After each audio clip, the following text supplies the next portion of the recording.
প্রিয় দর্শক বন্ধুরা, আমি শিবনাথ আর আপনারা দেখছেন প্রতিবন্ধী মানুষদের জন্য একমাত্র নিউজ চ্যানেল সাগর বাংলা।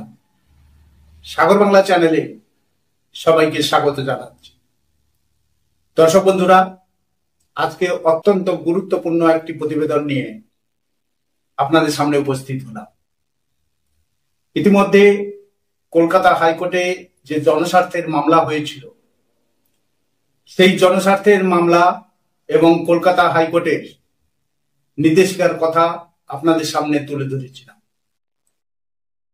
ইউডিআইডি কার্ড সংক্রান্ত কিছু সমস্যা বিষয়ে কলকাতা হাইকোর্ট রাজ্য সরকারকে বেশ কিছু নির্দেশিকা জারি করেছে। সেই সঙ্গে সঙ্গে সেই জনস্বার্থের মামলার পরিপ্রেক্ষিতে বিভিন্ন ক্যাটাগরির কিছু প্রতিবন্ধী মানুষদের জন্য সরকারের কাছে বেশ কিছু গুরুত্বপূর্ণ নির্দেশিকা পাঠিয়েছে কলকাতা হাইকোর্ট। আজকের এই প্রতিবেদনে মহামান্য কলকাতা হাইকোর্টের সেই নির্দেশিকাগুলি বিস্তারিতভাবে আপনাদের সামনে তুলে ধরব। অত্যন্ত গুরুত্বপূর্ণ এই প্রতিবেদনটির সঙ্গে আপনারা প্রথম থেকে শেষ পর্যন্ত থাকবেন, কেউ প্রতিবেদনটি স্কিপ করবেন না এবং জেনে নেবেন প্রতিবন্ধী মানুষদের কোন ক্যাটাগরির জন্য মহামান্য হাইকোর্ট আমাদের রাজ্য সরকারের কাছে কি কি নির্দেশিকা জারি করেছে। সাক্ষাৎকার ও সংবাদ প্রতিবেদনে প্রকাশিত তথ্য অনুসারে কলকাতা হাইকোর্টে যে পিআইএল বা জনস্বার্থের মামলা দায়ের করা হয়েছিল, সেই সংক্রান্ত বিষয়ে বলতে গিয়ে মহামান্য হাইকোর্ট ইউডিআইডি কার্ড সংক্রান্ত সমস্যা নিয়ে রাজ্য সরকারকে বেশ কিছু নির্দেশিকা দিয়েছে। এছাড়াও মহামান্য হাইকোর্ট রেয়ার ডিজিজে আক্রান্ত ব্যক্তিদের জন্য বেশ কিছু গুরুত্বপূর্ণ নির্দেশিকা জারি করেছে। স্বতন্ত্র শ্রেণী হিসেবে স্বীকৃতি বলে মনে করেন মহামান্য হাইকোর্ট দুর্লভ রোগ যেমন মাস্কুলার ডিস্ট্রফি গ্রস্ত ব্যক্তিদের সাধারণ প্রতিবন্ধীর সঙ্গে মিলিয়ে না দেখতে অনুরোধ করেছে রাজ্য সরকারকে।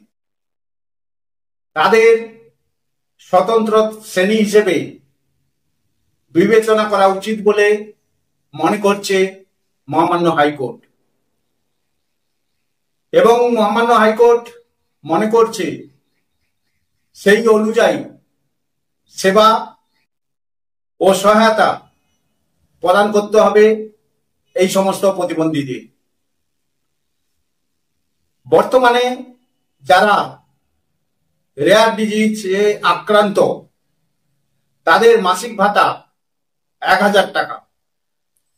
আদালত সুপারিশ করেছে এই ভাতা 5000 টাকা পর্যন্ত বাড়ানো হোক, যাতে রোগীদের পরিবারের উপর আর্থিক বোঝা কিছুটা হলেও কমানো যায়।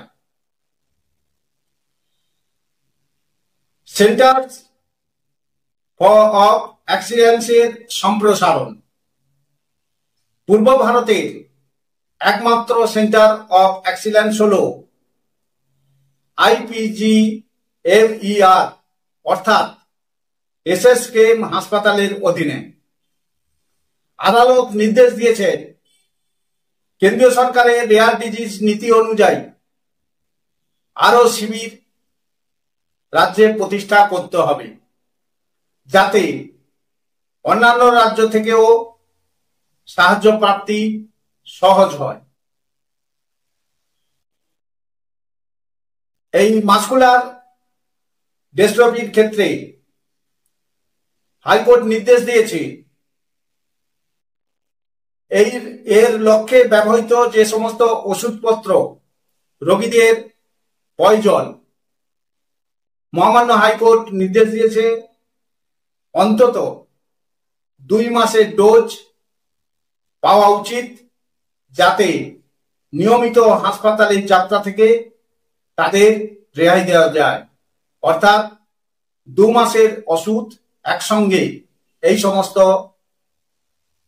আক্রান্ত প্রতিবন্ধীদের যেন দেওয়া হয়, সেটি মহামান্য হাইকোর্ট রাজ্য সরকারকে নির্দেশ দিয়েছে। এছাড়া মহামান্য হাইকোর্ট বলেছে আইসিইউর সুবিধা সম্প্রসারণ, পুলিশ হাসপাতালে 3টি আইসিইউ ইউনিট স্থাপন করতে হবে বলে আদালত নির্দেশ দিয়েছে।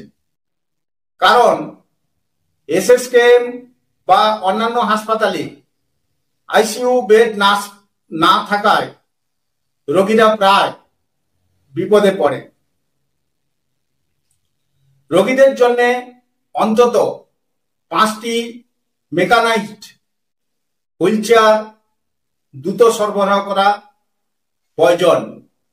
এছাড়া পরিবারের পক্ষে কেনা হোক, এ বিষয়ে সাবসিডি প্রদানের বিষয়েও ভাবা যেতে পারে বলে হাইকোর্ট মনে করেন। অর্থাৎ মাসকুলার ডিস্ট্রফি এই রোগে যে সমস্ত প্রতিবন্ধী মানুষরা আক্রান্ত আছেন, তারা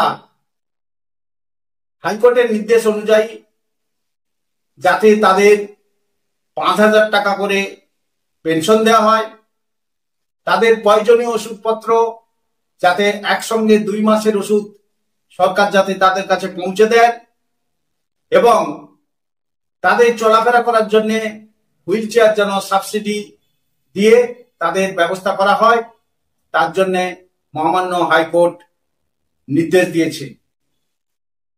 আমরা সাগর বাংলা চ্যানেলের পক্ষ থেকে মনে করি এই নির্দেশগুলো যদি পশ্চিমবঙ্গ সরকার বাস্তবায়ন করে, তাহলে পশ্চিমবঙ্গের দুর্বল রোগগ্রস্ত প্রতিবন্ধীদের চিকিৎসা ও দৈনন্দিন চলাচলে মৌলিক সুবিধা নিশ্চিত করা সম্ভব হবে। এটি চিকিৎসাগত সহায়তা, সামাজিক সুরক্ষা ও অন্তর্ভুক্তির ক্ষেত্রে একটি যুগান্তকারী পদক্ষেপ বলে আমরা সাগর বাংলা চ্যানেলের পক্ষ থেকে মনে করছি। সুপ্রিয় দর্শক বন্ধুরা, মহামান্য হাইকোর্টে এই নির্দেশগুলি আপনারা কেমন ভাবে দেখছেন? মহামান্য হাইকোর্টের নির্দেশ রাজ্য সরকার যদি পালন করে, তাহলে মাসকুলার ডিস্ট্রফি আক্রান্ত প্রতিবন্ধী মানুষরা আগামী দিনে অনেক সুবিধা কিন্তু পেতে যাচ্ছেন। আপনারা আপনাদের মতামত আমাদের কমেন্টস বক্সে অবশ্যই লিখে জানান। আপনারা সবাই সাগর বাংলা চ্যানেলের সঙ্গে থাকুন। আজকের প্রতিবেদনটি কেমন লাগলো আপনারা অবশ্যই আমাদের লিখে জানান। সেই সঙ্গে সাগর বাংলা চ্যানেলের সঙ্গে থাকতে বলবো একটাই কারণ সাগর বাংলা একমাত্র চ্যানেল যারা এই পশ্চিমবঙ্গে প্রতিবন্ধী মানুষদের পাশে এবং প্রতিবন্ধী মানুষদের সাথে থেকে প্রতিবন্ধী মানুষদের উন্নয়নের কথা তুলে ধরে। আবার দেখা হবে নতুন প্রতিবেদনে।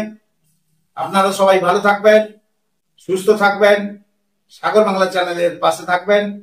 চ্যানেলটিকে অবশ্যই সাবস্ক্রাইব করবেন, প্রতিবেদনগুলি লাইক, কমেন্টস এবং শেয়ার করবেন। নমস্কার।